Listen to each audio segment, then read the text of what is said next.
ഈ തിങ്കളാഴ്ച ഫെബ്രുവരി 2 തിങ്കളാഴ്ച മഗ്‌രിബോടുകൂടി വരുന്ന സമയത്താണ് നമ്മൾ 3 യാസീൻ ഓതേണ്ടത്. പിന്നെ ചില പണ്ഡിതന്മാരുടെ അഭിപ്രായ പ്രകാരം ബറാഅത്ത് രാവിന്റെ അസറിന് ശേഷം ആണ് 3 യാസീൻ ഓതേണ്ടത്. അതായത് ഇനി വരുന്ന ഫെബ്രുവരി 2 തീയതി തിങ്കളാഴ്ച അസറിന് ശേഷം നമുക്ക് യാസീൻ 3 വേണമെങ്കിൽ ഓതാം. അല്ലെങ്കിൽ ഏറ്റവും നല്ല സമയം വരുന്ന ഫെബ്രുവരി 2 തിങ്കളാഴ്ച മഗ്‌രിബിന് ശേഷം 3 യാസീൻ ഓതലാണ്.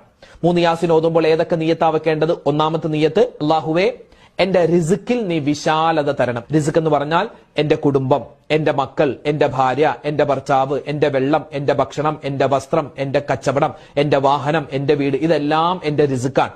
എന്റെ ആരോഗ്യം, ഇതിലൊക്കെ നീ ബറക്കത്ത് തരണം. അങ്ങനെ ഒരു നിയ്യത്തിൽ ഒരു യാസീൻ ഓതുക. രണ്ടാമത്തെ യാസീൻ ഓതേണ്ടത് എന്തിനാണ്?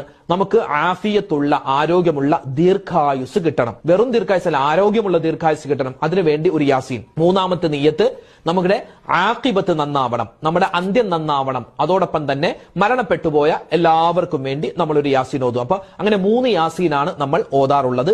അത് മഗ്‌രിബിന് ശേഷം ഓതൽ നല്ലതാണ്. അപ്പൊ ചോദിക്കും, ഉസ്താദെ ഈ മഗ്‌രിബിന്റെ ഇടയിൽ സമയം കുറവാണ്, അപ്പൊ ഈ 3 യാസീൻ നമുക്ക് മഗ്‌രിബിന്റെ ഇടയിൽ ഓതി തീർക്കാൻ പറ്റില്ല.